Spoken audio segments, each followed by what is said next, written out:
Помню, как-то году в 2008 или 2009 у меня был Specialized Pitch, ну, один из моих первых таких двухподвесов прикольных. Это был реально очень крутой двухподвес, то есть топ. И многие мечтали тогда о Specialized Pitch. Сейчас вот у нас мы имеем такой Specialized Pitch. Pitch Beach. Вот такой хардтейл. Единственное, что в нем занимательно, это его реально очень крутая покраска. То есть переливающийся цвет перламутра, вот как вот у морских раковин, которых делают жемчуг, да, жемчужный цвет. Он реально очень крут. Все остальное в нем не круто ни разу. Ну, кстати, речь сегодня пройдет не про велосипед Спеш, а на его примере я покажу, что нужно делать с велосипедом, если вдруг ваш велосипед начал скрипеть, начал трещать, в нем что-то щелкает, и вас это раздражает. Есть несколько вариантов развития событий, а точнее два. Вы можете самостоятельно поискать и устранить самые примитивные варианты скрипов и щелчков. Второй — поехать сразу в сервис. И в сервисах под моим руководством есть отдельный регламент по поиску скрипов и щелчков. Точнее, что должен проверить механик по порядку. Первый, второй, третий, пятый, шестой пункт. Как он должен проверить, в каком алгоритме действовать, как слушать, что нужно исключить, каким образом исключить, для того, чтобы выявить различные варианты сложных случаев по скрипам и щелчкам. Потому что скрипы и щелчки возникают в велосипеде в совершенно разных местах. Они могут резонировать в раме, сбивать с толку. И самые простые варианты сейчас мы с вами обсудим, и вы будете знать об этом на любительском уровне.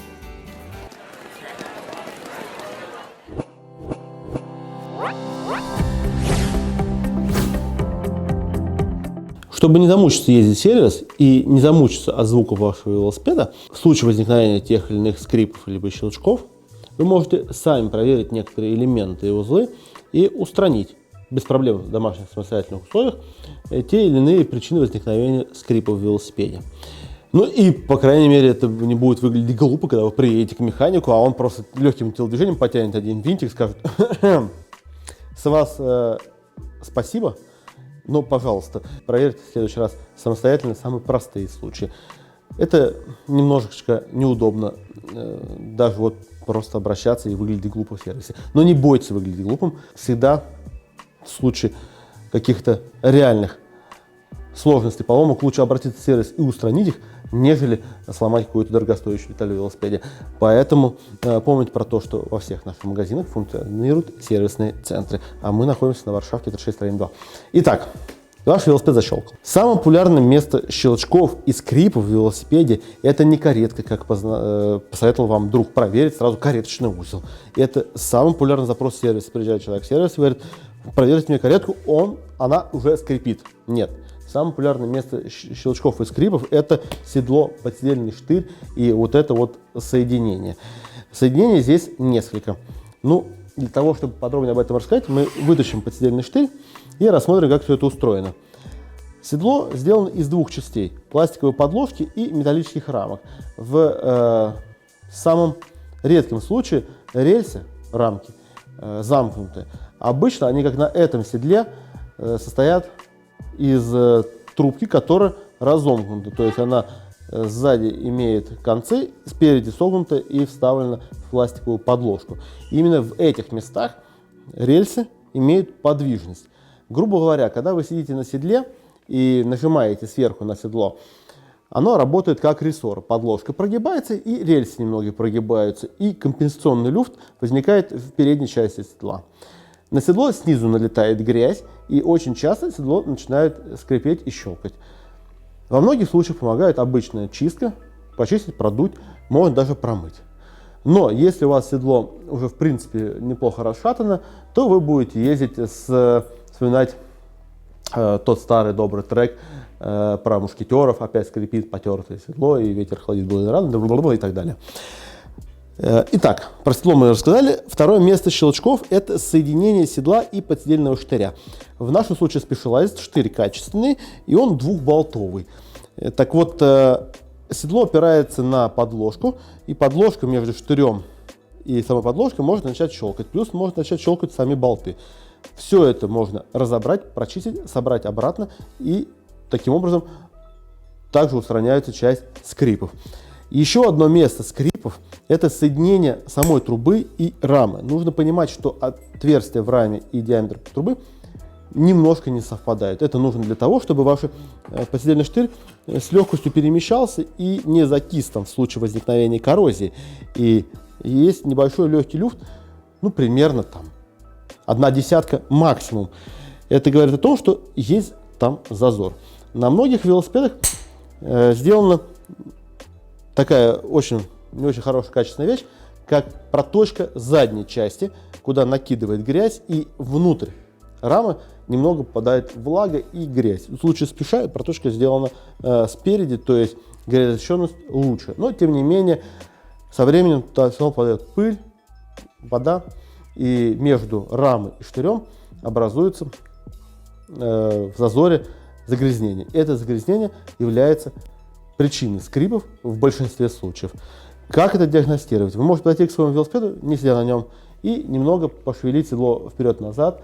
Если возникли щелчки и скрипы, начинайте устранять, чистить седло, зажим седла на подседельном штыре и почистить подседельный штырь в раме. Когда все это очистите, соберете обратно, скорее всего, щелчки исчезнут.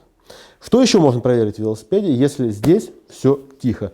Можно попробовать немного пошатать руль влево-вправо, и часто начинает скрипеть вынос.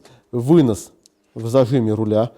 То есть для устранения этих скрипов нужно снять крышку выноса, все почистить, собрать обратно с помощью динамометрического ключа, затягивая болты крест-накрест поочередно, чтобы крышка была притянута равномерно. Ну и второе место щелчков – это между штоком вилки и выносом.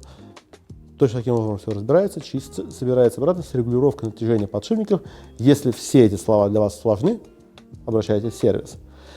Ну и далее вы можете сесть на велосипед и проехать. Если вы изучили, что происходит с седлом, изучили, что происходит с рулем, то на ходу скрипы могут возникать из разных мест велосипеда.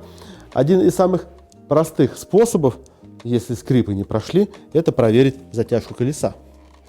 В нашем случае колесо затянуто, оно через некоторое время оно может просесть.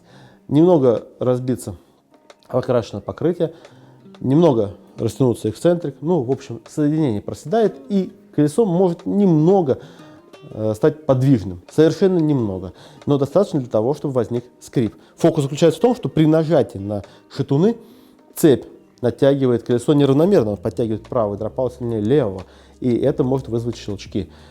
И после этого, естественно, можно сделать следующий фокус. Можно покрутить педали не вперед, а назад. И если у вас действительно щелкает каретка, то щелчки тоже будут проявляться при вращении шатунов назад, то есть в ненагруженном состоянии. Просто перемещая массу слева направо в шатун, каретка будет проявлять щелчки. Это основные советы и рекомендации по поиску скрипов и щелчков в велосипеде для любителей, для новичков. Если вы в первый раз едете на велосипеде, но существует огромная масса случаев возникновения скрипов и щелчков из других элементов велосипеда, из кассеты, звезд системы, соединение шатун-каретка, цепь, переключатели, вилка, рулевая, рама. И если у вас, не дай бог, двухподвесный велосипед, там может щелкнуть любой линк подвески, соединение амортизатора, ну, в общем, и так далее. Более того, во многих случаях в велосипеде скрипит сразу несколько мест, поэтому то, что я вам сейчас проговорил, это алгоритм поиска и удаления различных мест скрипов в велосипеде. То есть вы можете пощупать седло, убедиться в том, что есть скрипы и щелчки, все почистить, седло замолчало, садитесь на велосипед, все равно возникают какие-то щелчки. И звук и тональность этих щелчков для профессионала механика является индикатором для места поиска. В общем, если вы убедились в том, что самые простые и примитивные вещи в вашем велосипеде не скрипят и не щелкают, приезжайте в сервис, и механик-профессионал займется диагностикой и поиском того, что скрипит в вашем велосипеде. Подписывайтесь на канал Ультраспорт, Варшавка 36, строение 2. А мы пойдем снимать другие выпуски и обзоры. Нажимайте на колокольчик, чтобы ничего не пропустить. Пишите комментарии, задавайте вопросы, а мы будем вас консультировать прямо через комментарии. Сотрудники нашего сервиса, сотрудники наших магазинов отвечают в комментариях, и консультация профессиональная. Расскажите друзьям и знакомым про наш канал. До скорой встречи.